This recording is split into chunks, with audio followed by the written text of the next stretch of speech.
Welcome to the last week of this quarter. We're in Explore the Bible. We're in the book of Genesis. It's the winter of 2024 in the last week of February here as we go into this passage and looking at Genesis chapter 19. So excited about this passage. Before we go into the study, if you haven't already, subscribe to the channel, hit the little subscribe button down below, like, comment, share, questions, put those in. And if you want to support the work that we're doing in missions and in teaching, go to give.exposedtochrist.com and you can give there a monthly gift or a weekly gift, everyday gift, I guess, if you want to, or just a one-time gift. We appreciate all of that happens. We're going to look at Genesis 19. Now, look, we're starting at verse 12. You got to read all of Genesis 19. You really need to read Genesis 18 as well to get you into Genesis chapter 19, okay? Then the angel said to Lot, so here we are in Sodom. We're in these towns, Sodom and Gomorrah, and the angels have come to Lot to tell him that he needs to leave and he needs to take his family with him because there are not even 10 righteous people in the city. Then the angel said to Lot, do you have anyone else here, a son-in-law, your sons and daughters, or anyone else in the city who belongs to you? Get them out of this place, for we are about to destroy this place because the outcry against its people is so great before the Lord that the Lord has sent us to destroy it. The angels show up and they have a job.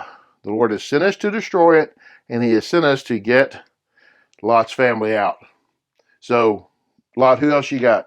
Because we're fixing to destroy it. Now look, the reason the city is being destroyed is because the outcry against its people is so great before the Lord, because what happens in that city is so perverted. Now, sometimes people get caught up in the sin of homosexuality in the city. Sometimes people try to make all kinds of excuses why it wasn't because they were homosexual, it's because they weren't hospitable.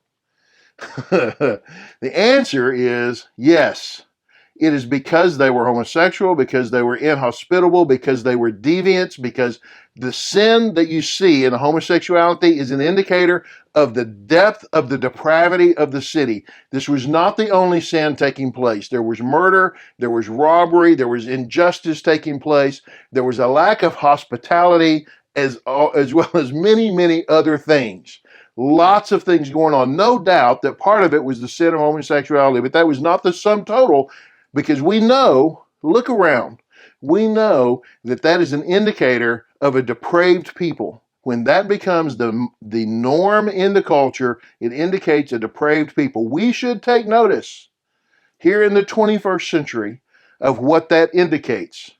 And the fact that it is accepted in so many places is an indicator of the depravity of the nation. Okay. So Lot went out and spoke to his sons-in-laws who were going to marry his daughters. Get up, he said, get out of this place, for the Lord is about to destroy the city. But his sons-in-laws thought he was joking. At daybreak, the angels urged Lot on, get up, take your wife and your 2 daughters who are here, or you will be swept away in the punishment of the city. But he hesitated because of the Lord's compassion for him. The men grabbed his hand, his wife's hands, and the hands of his 2 daughters, and they brought him out and left him outside the city. So Lot goes to his sons-in-laws who were going to marry his daughters, and look, they thought he was joking. Ah, you're kidding. They didn't think it was a big deal. Why? Why would there be judgment of our city? That's an indication of the acceptance of the deviancy, okay? So then in the morning, at daybreak, the angels go get Lot, and they say, get up and take your wife and your 2 daughters, or you're going to be swept away. But look what, he hesitates. Why was Lot and his family saved? Because of the Lord's compassion for him. Because of the Lord's compassion for him, he allowed, Lot was not leave on his own. He allowed the angels to grab him by the hand and his wife and his 2 daughters and bring him out of the city. He wouldn't leave on his own. Friends, we need to understand that there are times when you can't continue to live in the middle of the depravity.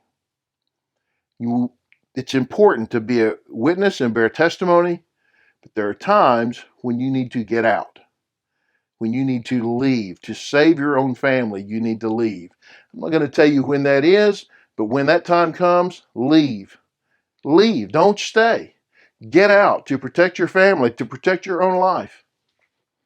As soon as the angels got them outside, one of them said, "Run for your lives. Don't look back and don't stop anywhere on the plain. Run to the mountains or you will be swept away." But Lot said to them, "No, my lords, please. Your servant has indeed found favor with you, and you have shown me great kindness by saving my life. But I can't run to the mountains. The disaster will overtake me, and I will die. Look, this town is close enough for me to flee to. It's a small place. Please let me run to it. It's only a small place, isn't it, so that I can survive?" The angels tell him, "Run. Run for your lives. Don't look back. Don't stop. Run. Run to the mountains." Lot's got issues. That's the only way I could say it. He's got issues. Well, no, please. Here, he hesitated. Here, he bargained. Please. I can't go that. I can't run the mountains. I'll get overtaken there. Look, if they wanted you to die in it, they would have left you in the city. So the fact that they told you where to go, you ought to go where they told you to go. But he didn't want to do that. He wanted to go to this little town. There's this little town that's close enough. I can go there. It's a small place. Why in the world did he think that he would be okay in the town, that he wouldn't be overtaken by the disaster in town, but he would be overtaken by disaster up in the mountains where the angels told him to go? Why in the world did he think that? What is wrong with Lot? That he is so hard-hearted, so calloused to the instructions of the Lord, that even as he is, the best guy in town, he is still hard-hearted towards the Lord's directions. You hear that? He's been in the middle of it for so long that even when he is the best guy in town, the truth is he is hard-hearted to God's direction and God's command. Still, he doesn't even realize how hard-hearted he is, does he? All right, now look what happens. Then he said to him, "All right, I'll grant your request about this matter too, and will not demolish the town you mentioned." They were going to wipe out this place too, I have a feeling. "Hurry up, run to it, for I cannot do anything until you get there." Therefore, the name of the city is Zoar. The sun had risen over the land when Lot reached Zoar. Okay, listen. I want you to see this.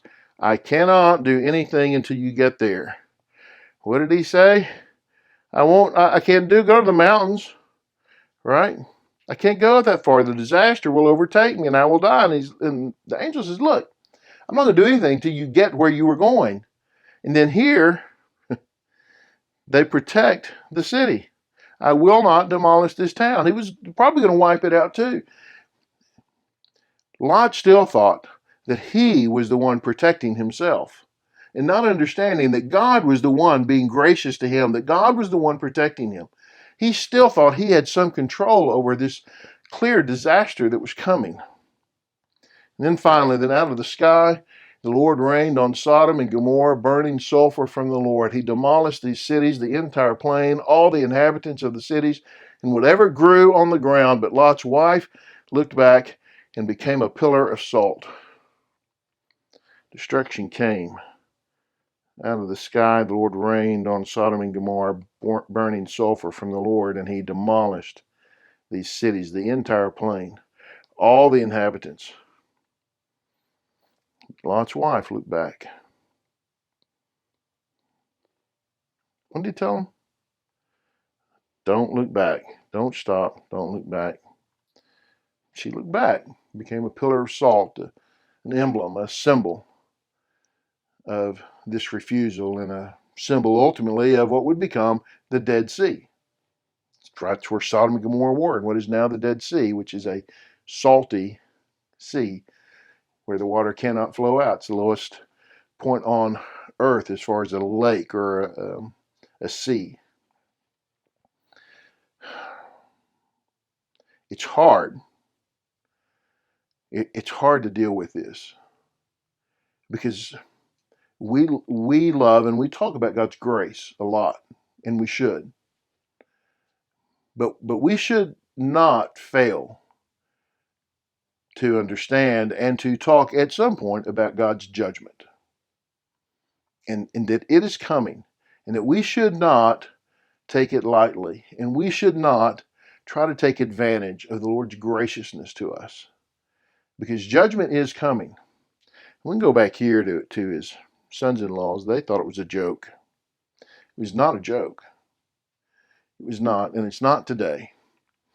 So we should be preparing others for his judgment as much as we are preparing ourselves.